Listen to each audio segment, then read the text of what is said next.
Williams returns உலகிற்கு உணர்த்திய அறிவியல் பாடம்.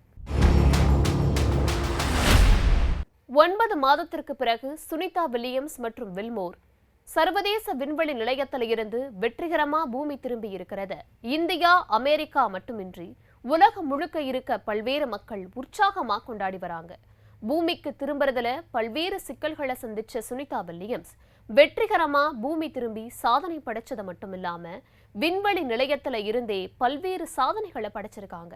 இதெல்லாத்துக்கும் ஒரு படி மேல இனி விண்வெளியில நெடுநீண்ட நாட்கள் மனிதர்களால வாழ முடியும்னும் அறிவியல் ஆய்வுக்கு பாடமாவும் முன்னுதாரணமாவும் இருக்காங்கன்னும் மனிதர்களால நீண்ட நாட்கள் விண்வெளியில வாழ முடியும் என்கிற ஆய்வுக்கு தொடக்க புள்ளியாவும் அமைஞ்சிருக்காங்க. பூமி திரும்பிய சுனிதா வில்லியம்ஸ் அறிவியலின் அசாத்திய சாதனை. சுனிதா வில்லியம்ஸ் படைத்த சாதனைகள் என்ன? இனி விண்வெளியில் அனைவராலும் வாழ முடியுமா? இதையெல்லாம் தான் ஸ்பாட்லைட்ல பார்க்க போறோம். 2024 ஜூன் 5ஆம் தேதி விண்வெளிக்கு ஸ்டார்லைனர் விண்கலம் மூலமா சர்வதேச விண்வெளி ஆய்வு மையத்தில் பணிபுரிவதற்காக அனுப்பப்பட்டாங்க சுனிதா வில்லியம்ஸ் மற்றும் புட்ச் வில்மோர். நிர்ணயிக்கப்பட்டது போல ஜூன் 14ஆம் தேதி பூமிக்கு திரும்ப வேண்டியவங்க அங்க ஏற்பட்ட தொழில்நுட்ப கோளாறு காரணமா அங்கேயே சிக்கி தவிக்க வேண்டிய சூழல் ஏற்பட்டுச்சு. 9 நாட்களில் பூமிக்கு திரும்ப வேண்டியவங்க தொழில்நுட்ப கோளாறு சரி செய்வதில் ஏற்பட்ட சிக்கல், இப்படி பல விஷயங்களால 9 மாதங்கள் தங்க வேண்டிய சூழ்நிலைக்கு தள்ளப்பட்டாங்க. ஒரு கட்டத்துல அறிவியல் ஆராய்ச்சி அப்படிங்கறத தாண்டி பைடன் அரசால விண்வெளி வீரர்களை பூமிக்கு கொண்டு வர முடியல, நான் ஆட்சிக்கு வந்தா அவங்கள பூமிக்கு கொண்டு வருவேன்னு ட்ரம்ப் பிரச்சாரம் செய்யறது வரைக்கும் அரசியலாவும் மாறி போச்சு. இந்த நிலையில மார்ச் 15ஆம் தேதி எலான் மஸ்கோட ஸ்பேஸ் எக்ஸ் நிறுவனத்தின் ஸ்பேஸ் எக்ஸ் க்ரூ டிராகன் 9 மூலம் 4 வீரர்கள் சர்வதேச விண்வெளி மையத்துக்கு அனுப்பப்பட்டு மார்ச் 16ஆம் தேதி வெற்றிகரமா விண்வெளி நிலையத்தையும் சென்றடைஞ்சதை அடுத்து சுனிதா வில்லியம்ஸ் உள்ளிட்ட 4 பேரோட டிராகன் விண்கலம் விண்வெளி நிலையத்திலிருந்து பிரிஞ்சு மார்ச் 19ஆம் தேதி இந்திய நேரப்படி அதிகாலை 3:27 மணிக்கு புளோரிடா கடற்பகுதியில தரையிறக்கப்பட்டுச்சு. வீரர்கள் உடல் நலனுடன் இருக்கிறதாவும் பூமியோட புவியீர்ப்பு விசைக்கு உடல் தயாராக சிறிது காலம் தேவைப்படும்னு தெரிவிச்சிருக்காங்க.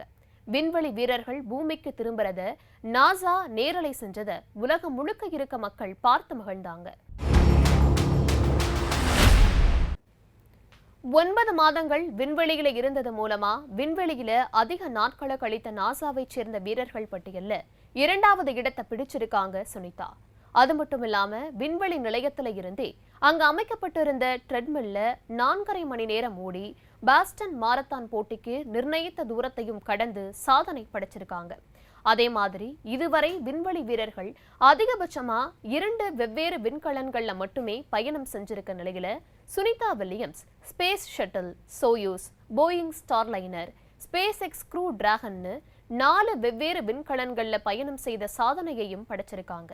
வரும் காலங்கள்ல நீண்ட நாட்கள் விண்வெளி பயணம் மேற்கொள்ளும் நோக்கத்துல இருக்க நாசா விண்வெளியில பயிர் தொழில் செஞ்சு உணவை உற்பத்தி செய்ய முடியுமா அப்படிங்கிற ஆய்வு மேற்கொள்ள கீரை செடியை வளர்த்து ஈர்ப்பு விசையற்ற விண்வெளியில தாவர வளர்ச்சி குறித்த ஆய்வுகளை மேற்கொண்டு இருக்காங்க.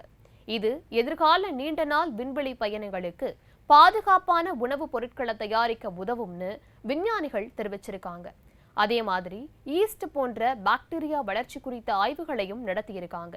கூடவே பதப்படுத்தி நீண்ட நாட்கள் வைக்கப்பட்ட உணவுல ஈஸ்ட் போன்ற நுண்ணுயிரிகளை பயன்படுத்தி உணவுல இருக்க விட்டமின்கள் போன்ற ஊட்டச்சத்துக்களை தயாரிக்கிற உயிரி தொழில்நுட்ப ஆய்வுகளையும் மேற்கொண்டு இருக்காங்க. உலக நாடுகள் விண்வெளியில பல்வேறு பரிசோதனைகளை மேற்கொண்டு வர இந்த சூழல்ல 8 நாட்கள் மட்டும் விண்வெளிக்கு போன சுனிதா மற்றும் வில்மோர் தொழில்நுட்ப கோளாறு காரணத்தால 9 மாதம் தங்க வேண்டிய நிலைமைக்கு தள்ளப்பட்டாங்க. ஆனா அதையே தங்களோட அடுத்த கட்ட ஆய்வுகள் மற்றும் சோதனைகளுக்கு வழிவகையா மாத்தி விண்வெளி நிலையத்துல நீண்ட நாட்கள் மனிதர்கள் வாழ்றதுக்கான சாத்திய கூறுகளை மேற்கொண்டு இருக்காங்க. இது விண்வெளி வீரர்களுக்கு மட்டும் இல்லாம விண்வெளிக்கு போகணும் அப்படிங்கிற நோக்கத்துல இருக்கிறவங்களுக்கும் இது வழிவகை செய்யும்னு சொல்லப்படுது. விண்வெளி பயணத்துக்கு முறையான பயிற்சி மேற்கொண்டு விண்வெளி நிலையத்துல தங்க வைக்கிற எதிர்கால திட்டங்கள் மேற்கொள்ளப்பட இவங்களோட 9 மாத ஆய்வுகளும் இவங்களுமே முன் உதாரணமா இருப்பாங்கன்னு சொல்லப்படுது.